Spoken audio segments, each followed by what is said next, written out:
Part 2, Section 5, 15 verses. Minutes of the organization of the High Council of the Church of Christ of Latter-day Saints, Kirtland, February 17th, 1834. This day a general council of 24 high priests assembled at the house of Joseph Smith, Jr. by revelation, and proceeded to organize the High Council of the Church of Christ, which was to consist of 12 high priests and 1 or 3 presidents, as the case might require. This High Council was appointed by revelation for the purpose of settling important difficulties which might arise in the Church, which could not be settled by the Church or the Bishop's Council to the satisfaction of the parties. Joseph Smith, Jr., Sidney Rigdon, and Frederick G. Williams were acknowledged presidents by the voice of the council, and Joseph Smith Sr., John Smith, Joseph Coe, John Johnson, Martin Harris, John S. Carter, Jared Carter, Oliver Cowdery, Samuel H. Smith, Orson Hyde, Sylvester Smith, and Luke Johnson, high priests, were chosen to be a standing council for the Church by the unanimous voice of the council. The above-named counselors were then asked whether they accepted their appointments and whether they would act in that office according to the law of heaven, to which they all answered that they accepted their appointments and would fill their offices according to the grace of God bestowed upon them.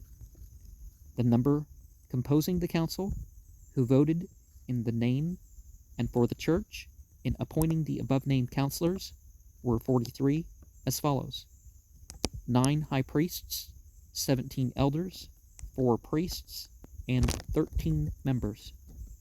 Voted that the High Council cannot have power to act without 7 of the above-named counselors or their regularly appointed successors are present.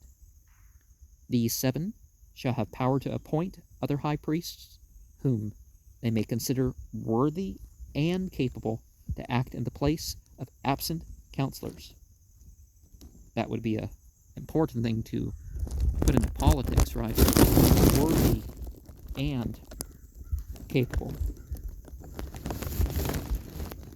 Voted that whenever any vacancy shall occur by the death, removal from office for transgression, or removal from the bounds of this church government of any one of the above-named counselors, it shall be fulfilled by the nomination of the president or presidents and sanctioned by the voice of a general council of high priests convened for that purpose, to act in the name of the Church. The president of the Church, who is also the president of the council, is appointed by revelation and acknowledged in his administration by the voice of the Church. And it is, according to the dignity of his office, that he should preside over the High Council of the Church, and it is his privilege to be assisted by 2 other presidents, appointed after the same manner that he himself was appointed, and in case of the absence of one or both of those who are appointed to assist him, he has power to preside over the council without an assistant, and in case that he himself is absent, the other presidents have power to preside in his stead. Both or either of them, whenever a High Council of the Church of Christ is regularly organized according to the foregoing pattern, it shall be the duty of the 12 counselors to cast lots by numbers, and thereby ascertain who of the 12 shall speak first, commencing with the number 1, and so in succession to the number 12. Whenever this council convenes to act upon any case, the 12 counselors shall consider whether it is a difficult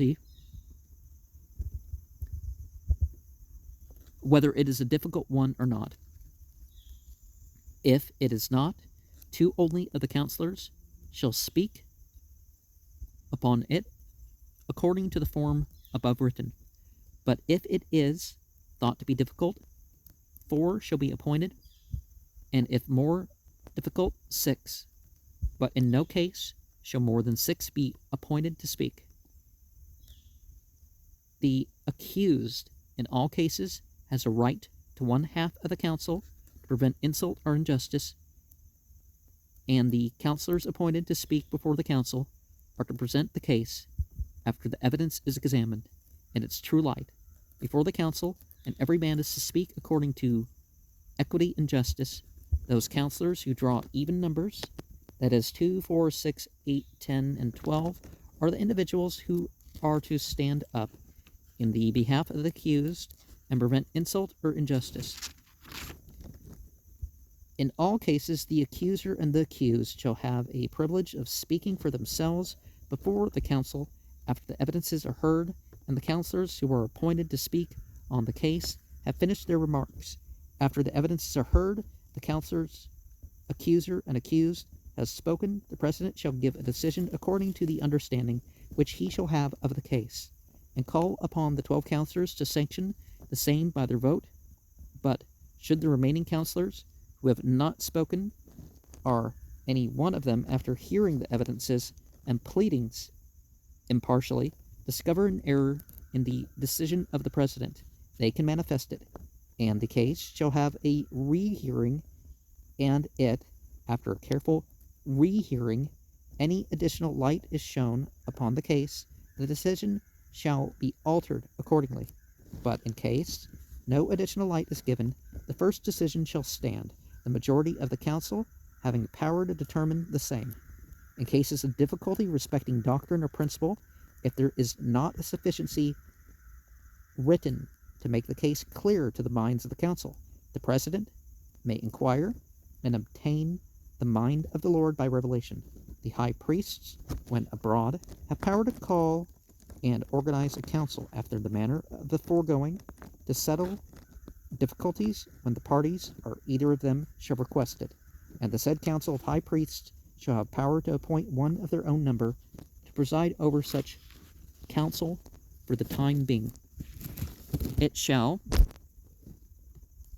be the duty of said council to transmit immediately a copy of their proceedings with the full statement of the testimony accompanying their decision to the high council of the seat of the first presidency of the church, should the parties or either of them be dissatisfied with the decision of said council.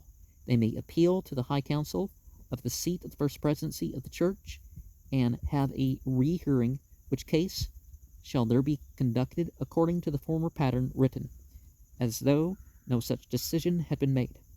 This council of high priests abroad is only to be called on the most difficult cases of church matters, and no common or ordinary case is to be sufficient to call such council. The traveling or located high priests abroad have power to say whether it is necessary to call such a council or not. There is a distinction between the high council of traveling high priests abroad and the traveling high council composed of the 12 apostles in their decisions. From the decision of the former, there can be an appeal, but from the decision of the latter, there cannot.